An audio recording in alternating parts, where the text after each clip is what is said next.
Good morning बच्चों। आज हम लोग पढ़ेंगे अब नाइट्रोजन के दूसरे यौगिक जिसका नाम है नाइट्रिक अम्ल। नाइट्रिक अम्ल क्या है? नाइट्रिक अम्ल देखिए हमारे प्राचीन भारतीय इतिहास में नाइट्रिक अम्ल को या प्राचीन काल में नाइट्रिक अम्ल को एक्वा फोर्टिस के नाम से जाना जाता था। किसके नाम से? Aqua Fortis. एक्वा फोर्टिस ये इसी का प्राचीन नाम है। किसका? नाइट्रिक अम्ल का। नाइट्रिक अम्ल का प्राचीन नाम है एक्वा फोर्टिस। लेकिन 1665 ईस्वी में 1665 कह रहे हैं, 1658 बाबू, 1658 ईस्वी में ग्लावर एक वैज्ञानिक थे। ग्लावर ने KNO3 देखिए KNO3 और H2SO4, ग्लावर ने KNO3 H2SO4 के मिश्रण से बनाया था नाइट्रिक अम्ल।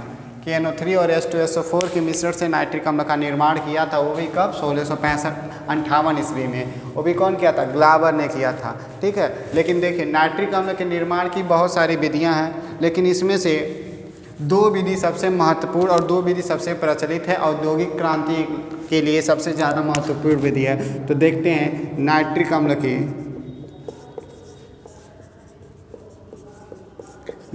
की निर्माण की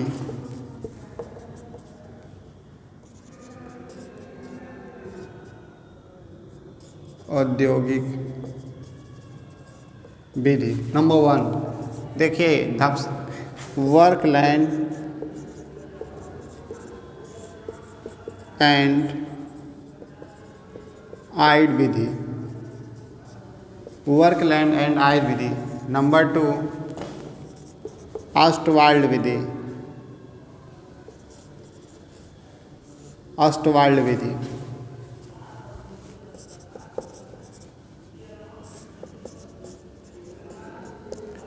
वर्कलैंड एंड आइड विधि एंड ऑस्टवाल्ड विधि, ये दोनों जो हैं ये बहुत ज़्यादा इम्पॉर्टेंट हैं। क्यों इम्पोर्टेंट है? क्योंकि इसको बोर्ड से रिलेटेड माना गया है। इसमें बोर्ड से रिलेटेड क्वेश्चंस आते हैं। जैसे कि क्वेश्चन पूछता है कि नाइट्रिक अम्ल के औद्योगिक निर्माण की वर्कलैंड या फिर ऑस्टवाल्ड विधि का सचित्र वर्णन कीजिए। यदि ऐसा क्वेश्चन पूछता है सचित्र वर्णन करने के लिए, तो आप समझ लीजिएगा वो 5 नंबर का क्वेश्चन यानी लॉन्ग में पूछेगा। यदि आप चित्र बनाते नहीं हैं, केवल थियरी लिख देते हैं, या केवल चित्र बना देते हैं थियरी नहीं लिखते हैं, या केवल थियरी लिखते हैं चित्र नहीं बनाते हैं, तब आपका नंबर कट जाता है। जिसमें से 2 नंबर फिगर के लिए, 1.5 नंबर फिगर के लिए कटेगा, कंपलसरी है यदि हम फिगर नहीं बनाते हैं तब। लेकिन इसको समझने के लिए सबसे आसान यही है कि हम फिगर को समझ लेते हैं, जिससे कि क्या होगा कि हमको पूरी थियरी ही समझ में आ जाएगी। तो हम फिगर समझते हैं। नंबर 1 वर्कलैंड एंड आइड विधि का कैसे इसको हम निर्माण करेंगे, क्योंकि अब देखते हैं कैसे इसका निर्माण विधि है। फिगर क्या है इसका हम देख रहे हैं। तो बाबू देखिए ये है वर्कलैंड एंड आइड विधि। क्या है वर्कलैंड एंड आइड विधि? तो देखिए इसमें कैसे क्या प्रोसेस है। तो देखिए वर्कलैंड आइड विधि में सबसे पहले क्या देखिए इसमें है वायु एक पाइप के या एक नली के माध्यम से होता हुआ, बॉयलर से होता हुआ पहुंचता कहाँ पर है? आर्क भट्ठी में। जो वायु होता है वो कहाँ से? वो एक पाइप नली या बॉयलर से होता हुआ आर्क भट्ठी में पहुंचता है। इस आर्क भट्ठी का टेम्परेचर लगभग 3000 डिग्री सेल्सियस से 4000 डिग्री सेल्सियस होता है, जिसमें ये वायु होता है गर्म। यानी जब वायु इस पाइप नली के माध्यम से होता हुआ फर्नेस भट्टी, आर्क भट्टी में, फर्नेस में यानी आर्क भट्टी में पहुंचता है, तो उसमें 3000 से 4000 डिग्री सेल्सियस तक उस वायु को क्या किया जाता है? गर्म किया जाता है। गर्म होने के पश्चात वह कहाँ पर आता है? यहाँ से निकलकर जब वायु गर्म होता जाता है तो वायु हल्का होता जाता है, इसीलिए वो ऊपर चला जाता है। यहाँ पर ये सारा वायु है, यहाँ पर है ये वायु, तो ये वायु यहाँ से होता हुआ देखिए इसके माध्यम से, यानी वायु इधर से होता हुआ इसमें आया, यहाँ से यहाँ गया, ठीक है ना, फिर ऐसे गर्म हो गया। अब जो गर्म वायु है वो यहाँ से होकर कूलर में आता है। और कूलर का मतलब तो आप तो जानते हैं, कूलर मतलब ठंडा करना।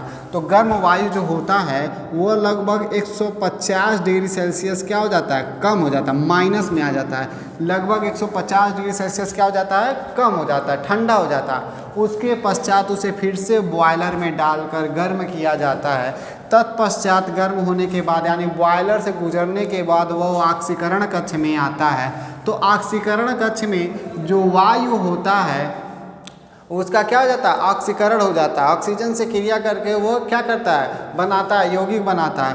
तत्पश्चात वो ऑक्सीकरण करने के पश्चात वह कहाँ पहुँचता है, कहाँ पहुँचता है बाबू, देखिए इसका नाम है वॉशिंग टावर। क्या नाम है इसका, देखिए वॉशिंग टावर। तो वॉशिंग नाम से ही पता चल रहा है धोने वाला टावर। वॉशिंग टावर का मतलब धोने वाला कमरा। तो यहाँ से देखिए क्या होता है, जो जल होता है स्प्रिंकल होता है। स्प्रिंकल मतलब क्या, छिड़कता है। तो देखिए यहाँ से जो गैस बना है, गैस नीचे से ना डालेंगे, ऊपर से डालेंगे तो वहीं जा रुक जाएगा। इसीलिए क्या किया गया, इस प्रोसेस को अपनाया गया ताकि ये जल जो गैस जो है यहाँ ऑक्सीकरण के पश्चात वो नीचे से जब यहाँ ऊपर जाता है तो देखिए यहाँ से धीरे धीरे पानी आता है। बीचवा में जो गोल गोल बना है इसको कहते हैं क्वार्टज। क्वार्टज क्या करता है कि जो इसमें और जल में जो अशुद्धियाँ होती है उसी में चिपक जाती है और शुद्ध विलयन यानी कि इसका नाइट्रिक अम्ल का HNO3 का हमारा शुद्ध विलयन नीचे हमारा लिक्विड के रूप में यहाँ पर क्या हो जाएगा, इकट्ठा हो जाएगा यहाँ पर, ठीक है ना। ये हमारा HNO3 हो जाता है। तो देखिए यहाँ से जो क्या है, ये जो ऑक्सीकरण के पश्चात जो वायु बचा है वो यहाँ से फेंका जाता है ऊपर की ओर और यहाँ से जो जल है उस गैस के साथ क्रिया करके क्या बना लेता है, HNO3 बना लेता है। और साथ में जो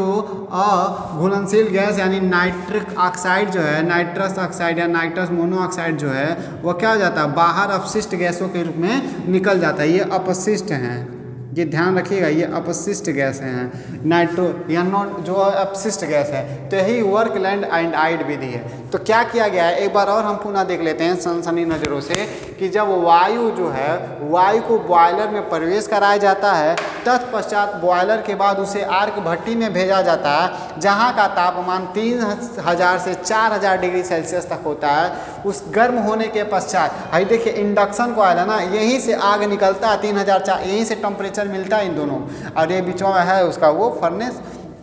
तो जब ये गर्म हो जाता है तो उसको कूलर में भेजा जाता है जहाँ पर -100 यानी 150 डिग्री कम हो जाता है, ठंडा हो जाता है। उसके पश्चात फिर से इसे बॉयलर में भेजा जाता है। बॉयलर में जाने के बाद ये आता है ऑक्सीकरण कक्ष में जहाँ पर उस गैस का ऑक्सीकरण होता है। ऑक्सीकरण होने के पश्चात वह पहुँचता है वॉशिंग टावर में जहाँ पर जल से वह क्रिया करके बना देता है नाइट्रिक अम्ल। तो यही वर्कलैंड एंड आइड विधि है। यदि आप इस फिगर को बना लेते हैं और इस फिगर को बनाने के पश्चात आप इसकी जैसे मैंने बताया इस क्रिया विधि को आप लिख लेते हैं और एक आंख रिएक्शन दे देते हैं तो कन्फर्म आपको 5 नंबर मिलेगा, इसकी कोई कटौती नहीं होगी। तो विशेष रूप से इसको ध्यान दीजिएगा क्योंकि यह मोस्ट इम्पॉर्टेंट क्वेश्चन है फॉर बोर्ड। ठीक है ना, ठीक है बच्चों। तो आप लोग इसको देख लीजिएगा और कल हम चर्चा करेंगे ऑस्टवाल्ड विधि का जो इसी तरह है। ठीक है, नेक्स्ट वीडियो में।